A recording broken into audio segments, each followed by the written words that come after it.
So this is the very last panel of the day, and it's always kind of bittersweet, right? We've been together for more than 3 days for some of you. I am quite certain that a lot of you have bottom fatigue, which comes, right? So our last panel was really about stories, right? You heard from Chris Jones today, and he talked about his story, which I think is incredible, but all of our stories are incredible. So I'm going to just get some opinions. We're not going to take questions, we're just going to chat. So that's why I had everyone sit on one side so that I only had to stare one way. The yoga didn't help my neck this morning. So we're just going to talk about our experience and their experience. So first of all, I'd like you all to introduce yourself. So I'm going to start with you, Brayden, and you tell us why you're here and how you got here. Well, you don't have to tell us that you flew or drove, you know.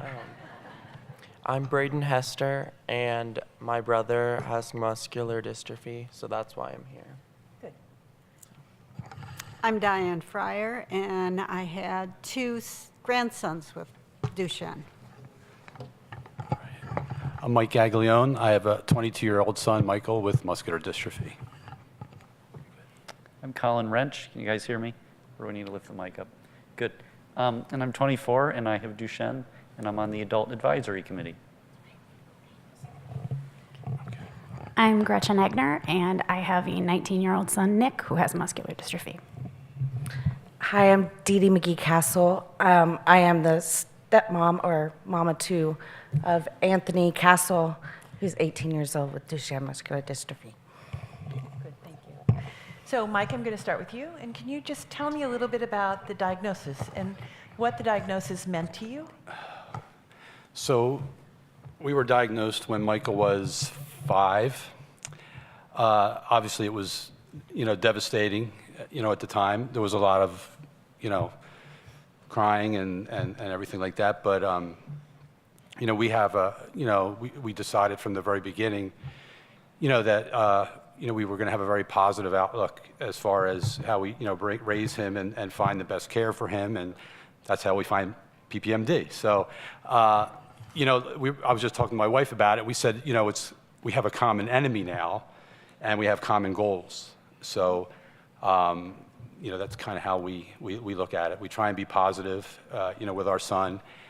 We have him do things that maybe he wouldn't have done, at the ages that he's done things. So. Good. Yeah, I saw you put him on the edge of the Grand Canyon. Yeah. We can talk about that later. Gretchen, can you tell me about the diagnosis and what it's meant to you? I think number one, initially when he was diagnosed, it meant safety and everything that was things that I could take for granted. He was my second kid, and so I wasn't going to be as high-strung about it, and I was more laid back. And so then I had to regroup quite a bit. And then it just means that I need to be more concerned, or when he was younger, I needed to be more concerned about falling and making sure that in his everyday life things were safer, but then also trying, as Mike said, to give him the most normal life possible. Good.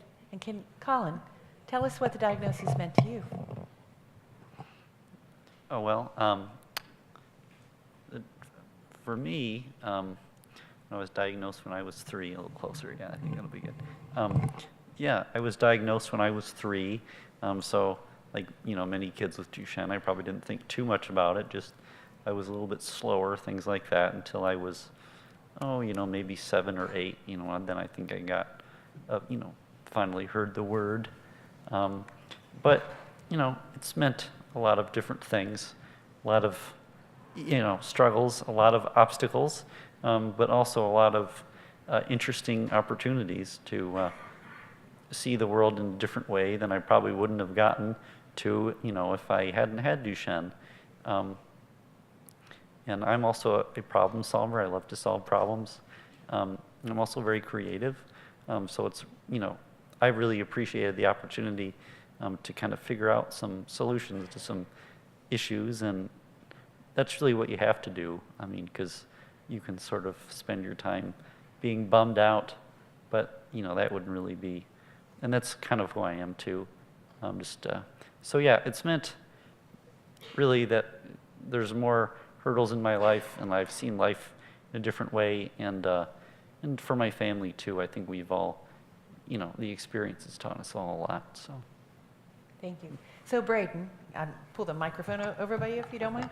So Brayden, so you're this healthy brother, right? And tell me what the diagnosis did to you and how you responded. Well, I was about 5 or 6, I think. Yeah, my mom's nodding her head. I didn't really, I mean, at first I didn't really understand, but I think it really like sunk in when I was in elementary school with Micah, because I would see other kids like he would be walking and not running like the other kids, and so at first I was very like protective. I mean, I still am, but like more aggressive. Like if kids were mean to him, I would like threaten to beat him up and stuff like that. And then I think once like middle school and high school hit, I was more like I don't know, like relaxed about it, just because Micah has a lot of friends and like we have a lot of support. So it always meant like, yeah, it sucked that he had this disease, but it brought a lot of families together in like trying to find a cure. So I think that I kind of just grew up knowing that it was something that a lot of people were fighting to find a cure. Did you gain or lose friends? I think I gained friends just because a lot of my friends enjoy Micah over me. So, yeah. So Dee Mama too, right? Yeah. So can you just give us a little insight about, a lot of marriages fall apart in Duchenne muscular dystrophy for lots of reasons. People grieve differently, they have different opinions, and marriages fall apart just anyway. So you came on the scene as Mama too. So how did you get into this family, and how did that affect you? Well, I've been blessed to get into this family. And just us being open when Chris and I got together and I first met Jill, and I think it was about putting the boys first and making sure that they were okay, and then, and then working on us. I knew Anthony was different, but I wasn't sure exactly what it was. Chris is not the best at giving the best descriptions, but when I met Jill, I got it all. I mean, I got every bit of it. And but it was great. It was informative. I understood better the struggles, because I had a better idea about it. Thank you. Yeah.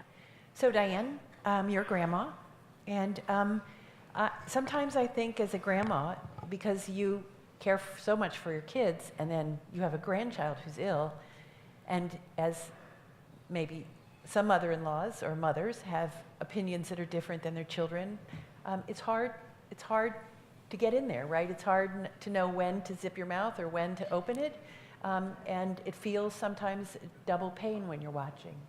Tell me how you feel about that. Well, I had to step back sometimes.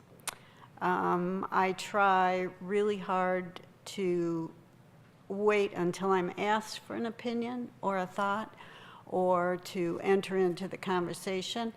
If you ask my son, he's going to tell you that that's not true all the time, and it's not. But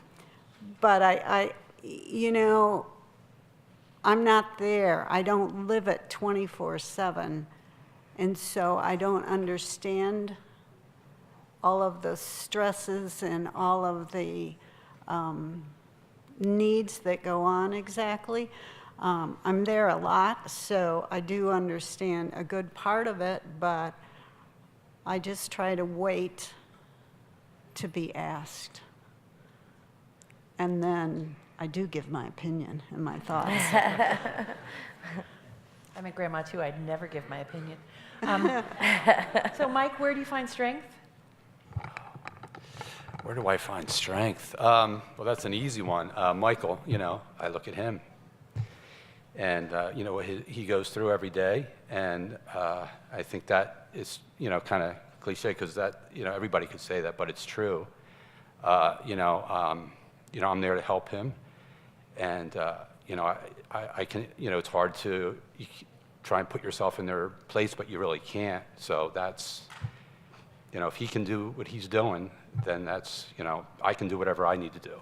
So it gets me through a lot, yeah. Did you lose or gain friends during this? We've always had a really great group of friends. So I would say I've gained a lot of friends, and a lot of them are here, you know. And I know it's not true for everyone. I know people that have lost friends, and for me, it's kind of mind-boggling. But, you know, we have a really good group of core friends that really support us a lot, so. Colin, where do you find strength? Oh, well, I find strength, well, you know, just with the, talk about a couple things, but the first is the PAC. It's been great being on the Adult Advisory Committee. It's a great group of people, and, you know, it's really been great to kind of be trailblazers in a way, and the, you know, adults finally, you know, living lives past their 20s and doing, you know, great things, and that's really been a great part of it. And our fearless leader, Annie, over there, she's been just fantastic, and we've had just lots of good. There's been some ups, some downs, some times when we were sad, but we're a good group. Beyond that, from my family, a great close-knit family. I just have one brother, and then my mom and dad, and we're just really close-knit. And you know, we do things together all the time, and growing up, you know, that was never an issue. You know, if Henry might do his stuff every once in a while, but as a family, you know, we'd go on vacations together, we'd, you know, go parasailing, Henry and I mean, we'd try to do stuff, you know, go skiing as a family, you know, I was in my sit ski, so, but beyond that, I draw a lot of inspiration from music and from my faith. Those are really important to me, so. Thanks, Colin. So Gretchen, this is a struggle. Has it been a struggle for you, and what have you done? Well, I keep my sense of humor, and I try to keep things in perspective. I have amazing friends that I've met through PPMD. I thought you were going to ask me the same draw strength question, and I was going to say, well, this place, because I remember when Nick was first eligible for the Adelurin trial, and only 13% of the boys have the premature step, and your first thing was, what about the rest of the boys? And to see how this has grown is really amazing. But I run, and I you know, have friends who aren't affected by Duchenne directly, and everybody has problems. And so being able to realize that even though we have a predicament that is quite stressful, we can be empathetic to others. I saw gratitude was pretty big up there, and I think living your life that way is pretty important. Thank you. So sometimes in families, you know, we get this diagnosis, and then families either, I've seen them come really close together and everybody's pitching in, and then I've seen them go away. And family members maybe don't know how to help, or really have other lives that they don't understand, that maybe we need help because we don't ask. So I'd love to hear from you, Diane, about your family seems to have gathered all together. Have you seen that in some family members or not? Mostly our family has pretty much drawn together. We get a lot of strength from the boys, and I get a lot of strength from my daughter-in-law as well when I see what she goes through. Our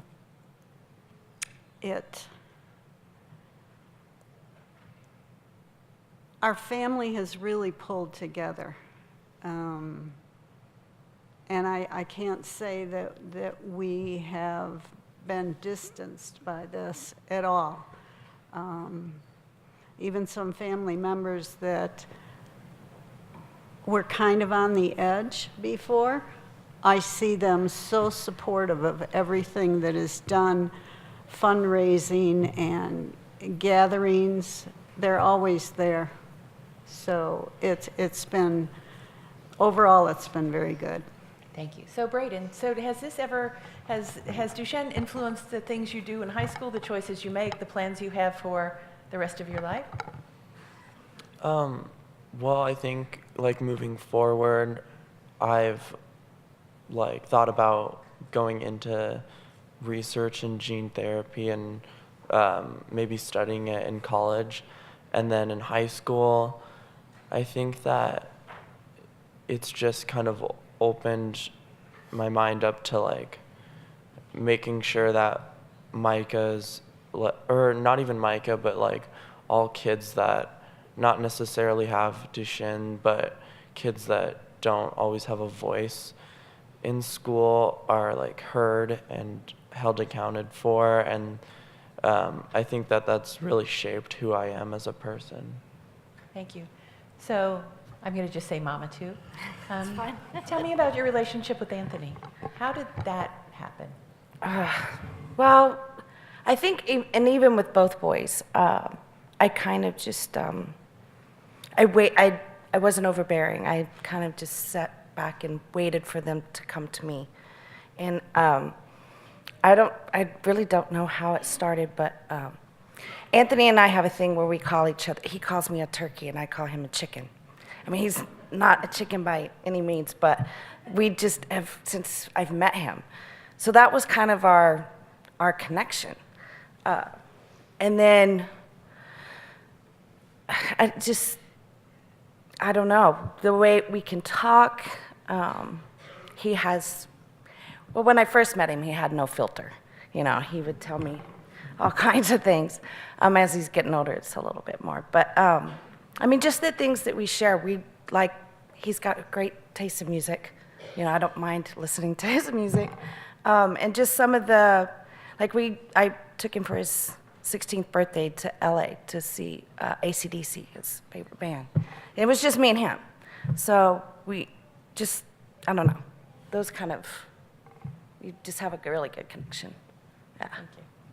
So Colin, do you worry about your parents? Well, that's a good question. As you know, as a son, of course, you worry about your parents, but yeah, in many ways I don't. They're great people, and I still have a lot to learn from them. Then they've been great support to me over the years. Well, my mom and I, of course, spend a lot of time together. My dad's very busy, but even when he's home, they really care about me a lot, and they'll do just about anything. They're great. So I love them dearly. I don't really know if I worry about them. Sometimes I'm sort of a little bit bummed that they need to, like just this year when we were in Austria, for my research that I was doing there, and they would see how bad it is for people with disabilities there, and they would just get so frustrated and just like, oh, why is it like this? And I would be like, you guys are my #1 fans, so of course to them it's going to seem awful, but no, I wouldn't really say I worry about them. They're great, and they're my two, well, my brother is too, but they're my two biggest fans. So. Thank you. Brayden, do you worry about your parents? Sometimes I think maybe hopefully we won't lose anyone soon, but in the future it might bring like a depression with all of us, and with me at least, I kind of like shut things away until it happens. But I think that I don't worry about them. I think that in the long run, everyone will be okay. Thank you. So Diane, if you were able to give advice to us, all of us, what would that be? What would that look like? Wow. Look out at everybody here.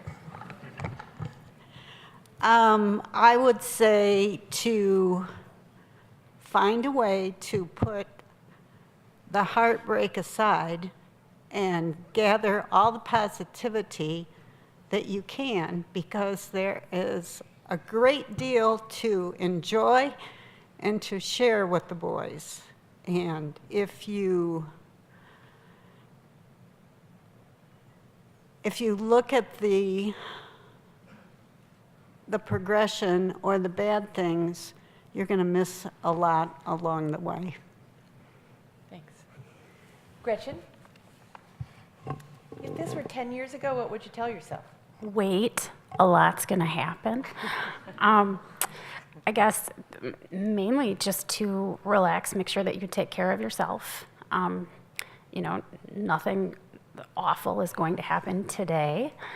And really to make sure that I am educated and that I get the best care for Nick. You know, we stayed in our local clinic longer than maybe we should have.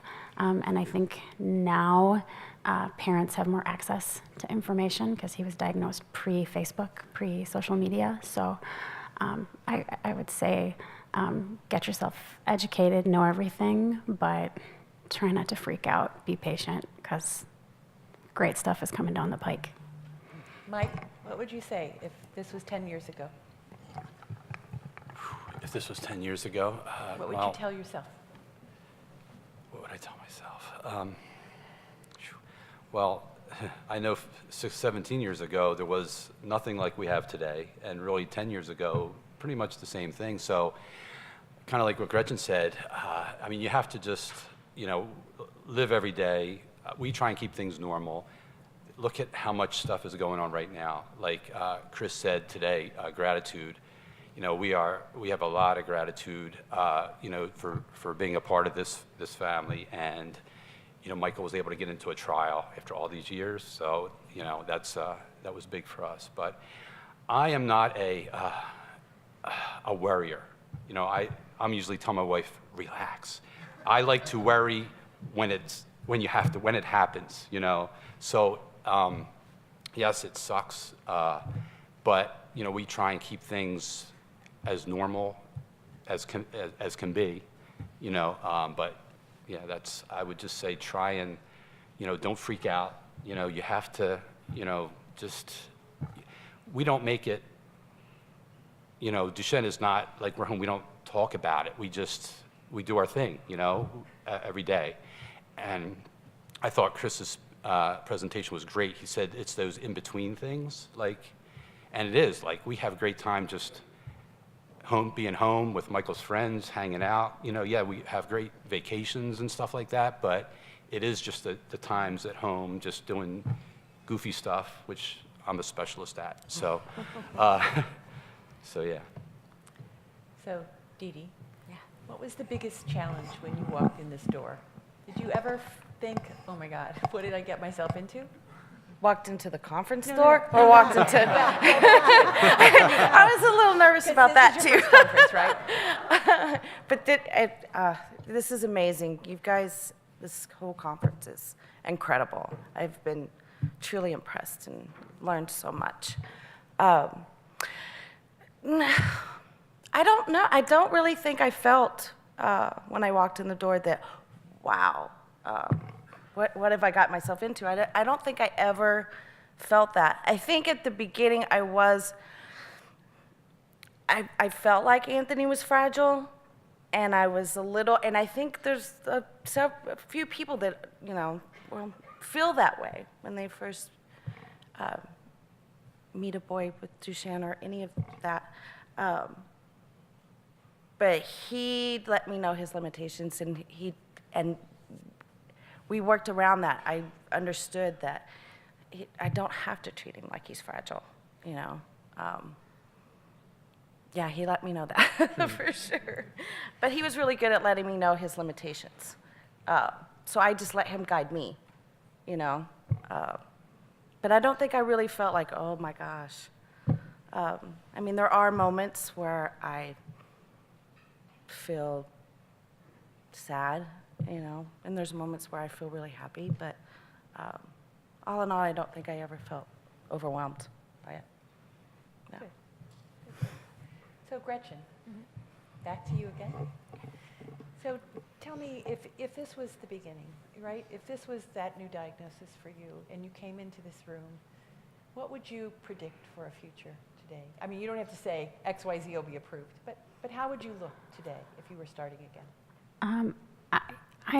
When I was looking at the last polling thing, I didn't have my phone because I was right over here. I don't know if Brian answered the right way.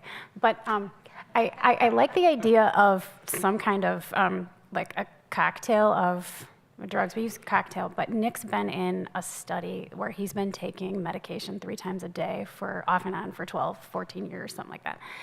And for boys to have to choose or parents to have to choose what they're going to put their child on and then have to hope that it's the right thing. And then if it's the wrong thing, they can't get into the next thing. So I would wish for or hope for something that we could have our child in something. And if they're not being negatively, adversely affected by it, that they could try another thing without having to wash out something that potentially is keeping them from getting pneumonia or from having further heart issues. And I'd like to see that, and seeing the amazing slides and how things have developed. I think there's potential for that. So, Diane, I'm coming back to you again. Just to ask you, you quit your job, is that right, to help the family? I did. I cut my hours when school hours changed for Kevin, because Dee used to pick him up after school. She was a teacher, and it didn't work anymore, so I cut my hours at work. And then I told them, you know, when there needs to be more time spent with the boys, that's when I will leave. And I did, and it was the best thing for me to do. It gave me so much more time to spend with them and to help out, and I've never regretted a minute of it. I miss my clients, I miss the people I worked with, I miss what I did, but there are no regrets. It was the right thing for me. Thank you. So Brayden, can you tell me if you had something to say to siblings, because I think it's hard to be a sister or brother when you're healthy and wish that you could change the world. Well, what would the advice be that you'd give to siblings? I'd probably just tell them, or I don't know, I've realized that when I was growing up, like, I didn't always want to do, like, I didn't want to, like, mow the lawn or, like, go to sports and, like, do certain things. But then I kind of realized that, you know, kids with Duchenne, like, can't do those things, like, even if they want to. So I just kind of, like, realized in high school that I should just kind of, like, do it for, like, Micah, because he would do it if he could. So I would probably just say, whatever you do, or like whatever things that you complain about, just kind of remember that you have it easier than others. So. Good, thank you. So Gretchen, back to you. You work full time? I do. Yes. And would you give advice about working at least outside the home? Does that help you, or are there days when you I would say toss don't it? feel guilty if you do, and don't feel guilty if you don't. For me, it definitely helped me to compartmentalize and be able to separate. Nick, once he was in school, it was, because he was in daycare when he was younger, and then with his physical needs, I had to be a little more on that with people and with getting him rides to school. But it helps me put things into perspective, gives me sanity, and definitely, I can't wallow in my own life problems with my kid, because it again helps put into perspective that everyone has problems, and overall, in the grand scheme, our family has it pretty good, including Nick. So. Thanks. How many of you are on Facebook? I'm assuming everyone. Yes? Yes? Okay. How much do you rely on Facebook? So we'll start with Brayden. Are you on Facebook with your friends? Do you ever talk about Duchenne? I don't have Facebook. I have Instagram, but Of course. Yes. And I'm not going to be dumb and say like, well, how does that work? But okay. So talk to me about how frequently do you use Instagram? probably too much. Yeah, a lot. Is this ever about your brother?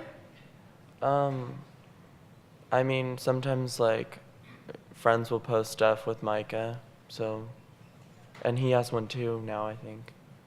Yeah. Okay. Do you tweet too? No. Okay. I'm going to get up to speed pretty soon on that. So. Okay, so Diane, I'm assuming that you're on Facebook. I am, and I probably go on there maybe twice a month. I'm really bad. Is that right? So what do you go on there for?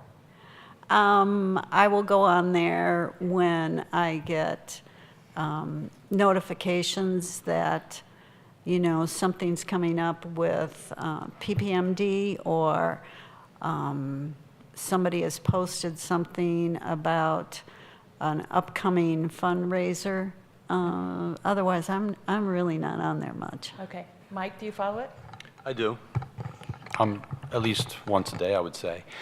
For me, I don't do a lot of posting, but it helps me keep up with, I mean, like when we're on vacation, we'll post, and a lot of people enjoy that, and it helps us keep in touch with other family members that we may not see a lot, and a lot of the friends that we've made through these conferences, because they're all over the world. So sometimes we only get to see them maybe once a year, if that. So that's really a big thing, is really to keep the connection, see what other people are doing, you know, with their kids and things like that. So Do you get medical advice on Facebook? I read some things, but I don't really, you know, it's a little, I leave that to my wife. She's the medical expert. We'll ask her later if she gets the Yes. advice there. So Colin, are you on Facebook? Or are you going to tell me Instagram or something? Yeah, no, I'm not. Well, actually, I won't tell you that, but I do have both. I'm terrible at both. Yeah. Although thanks to Annie, she always posts photos of the pack, so thank you. You've really increased my social media presence. It's true, yeah. But yeah, I loved, well, now I like to see what my fellow pack members are up to, or living with MD, that's a Facebook group, connecting with, it's been especially great for connecting with people from MDA camp, both attendants and campers, so that's been great. Other than that, I don't know, I sort of have a love-hate relationship with Facebook. I'm pretty honest, and I always think that people just posting the best things about themselves is kind of weird. But Instagram, I think I posted my 6th photo in like 3 years, so I'm pretty bad. So I'm trying to get better though, but yeah. Gretchen? Every time I take a picture of my kids or try to take a picture of my kids with my camera, they say, you're posting this to Facebook. I'm on it. I check it all the time. I think too much. And I have been added to a lot of Duchenne groups and DMD groups.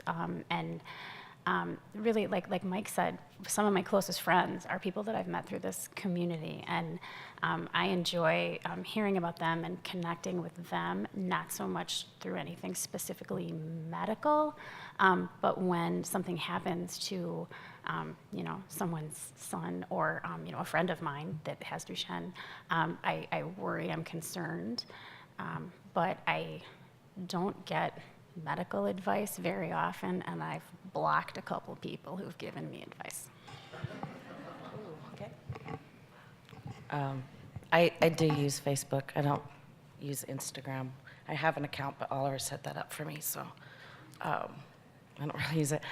I'm the same. I really don't post a lot.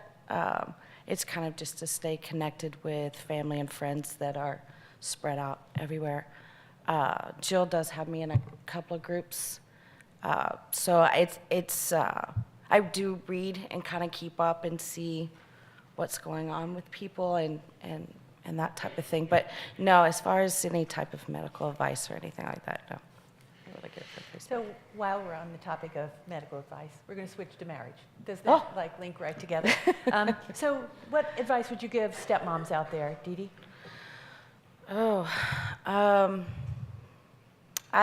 What I would say is be open, put your egos aside, love. Just things don't have to look like everybody thinks they're supposed to look. You can, I mean, like I said, when Jill and I first met each other, and with Chris, we put our egos and stuff aside. Well, what we found out later on is we actually really like each other, and we have a lot of common interests. Her and I took the boys on vacation, just me and her, with the boys, and had so much fun. So it's possible. Just keep that in your heart and in your mind, that it is possible. So Gretchen, marriages are hard in general, and maybe more specifically in this environment. So can you tell me how did you keep it together?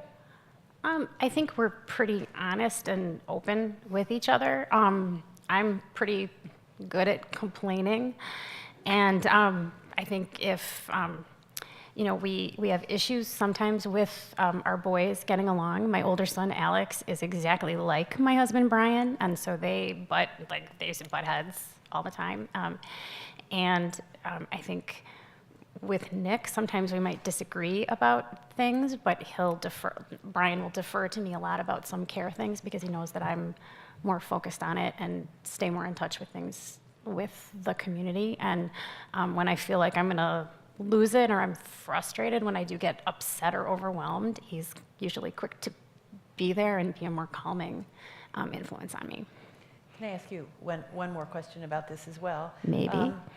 Maybe, is that what you said? Maybe I'll answer it, yeah. Okay. Okay, so what advice would you have to give all of us, right? How do you keep it together? How do you keep from wishing murdering someone? For parents or for wives or? For parents. Everything. I think this morning when we were in the mom's yoga session, which I hope everybody got a chance to go to because it was awesome, that idea of making sure that you are taking care of yourself.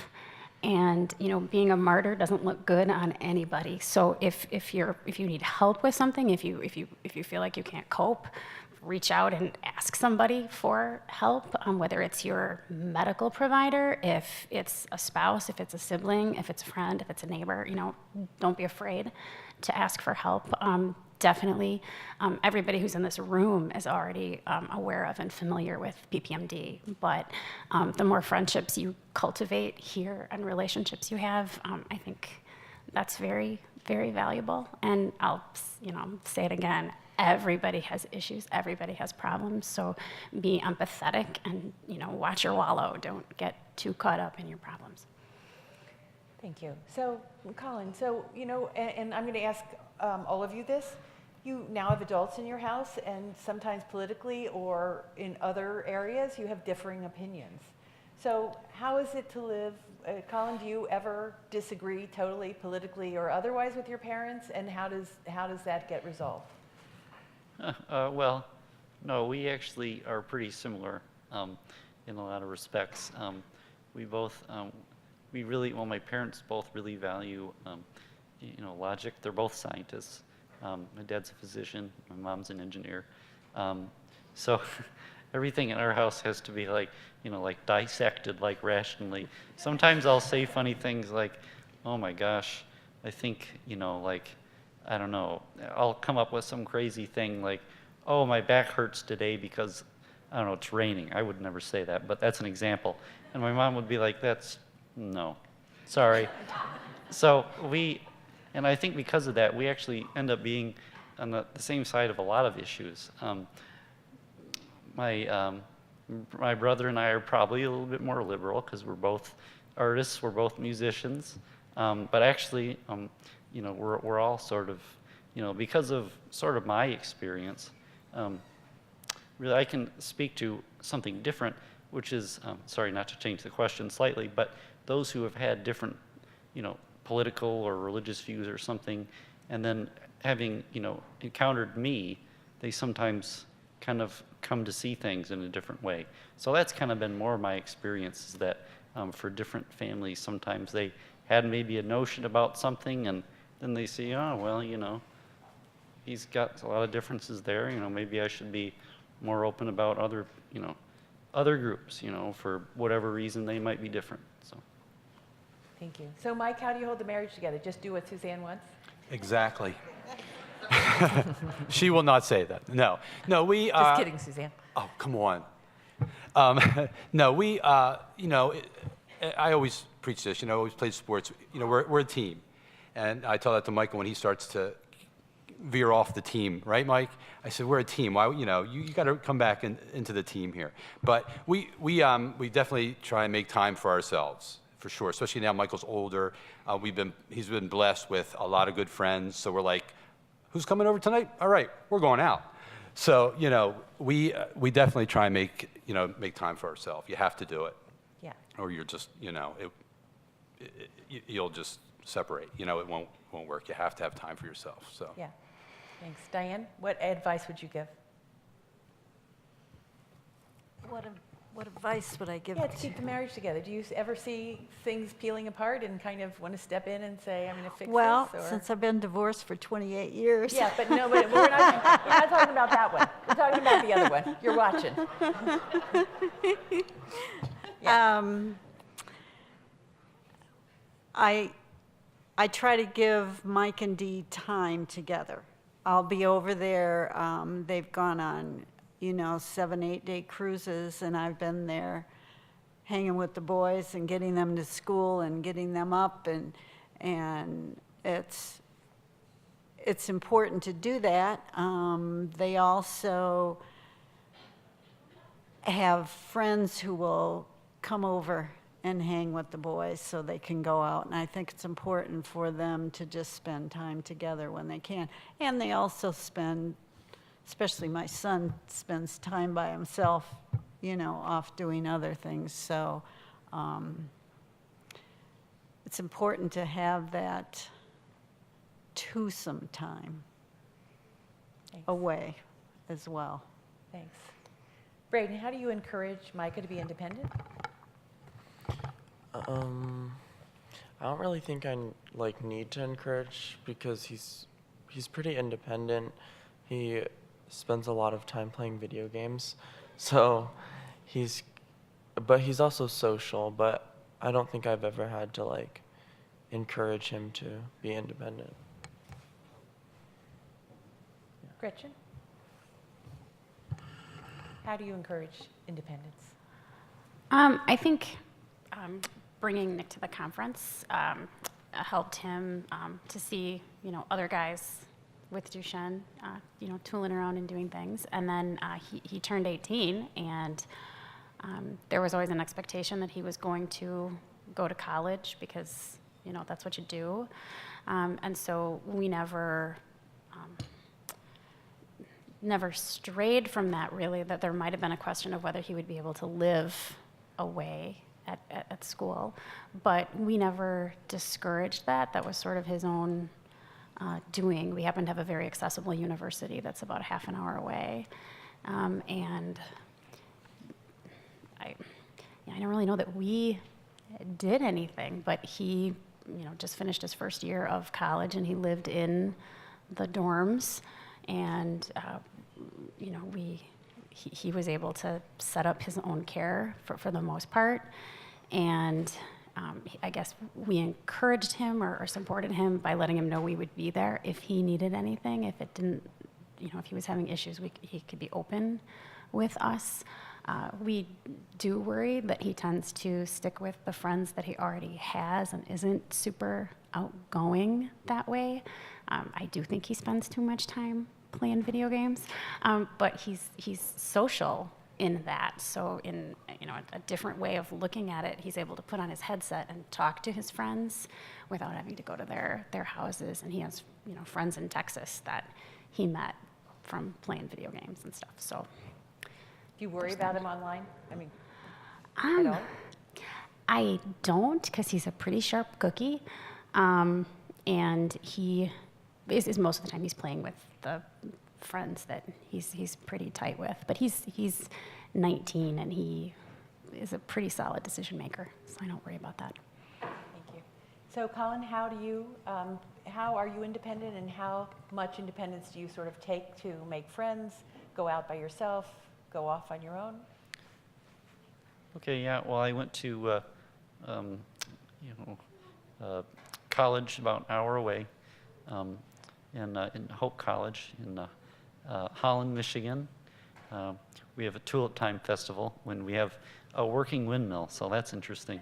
So yeah, I hired my PCAs when I was there. They were all students, wide range. One of them was a nursing student, he was great. A couple of them were in a fraternity, that was great. And the campus was really close to the downtown area, so that was really great. I was just able to walk downtown, and that was great. For grad school, I'm going to a university in my hometown, so I'm living back home, and it's a little bit harder. I live further out. I live about 20 minutes from the from campus, but I've gotten the hang of using my local transit service, and that yields lots of funny stories. Buddy Cassidy can tell you all about those. He used to post about the ones he experienced in Virginia. Good stories, but anyway, so that's been great, and I use that a lot. And I'm always willing to tell my friends, how to use my van, and they'll come over and we'll drive out in the van and show them how to use it. I would like to continue, maybe to live independently again. I'm applying for PhD programs, so one of my top ones is University of Michigan. So if I did that, I would live in Ann Arbor. So, but I'm just open to other places too. So I'd like to live there, and what the timetable is, but I'd love to teach for as many years as I can, and wherever that would be. But socializing can be tricky.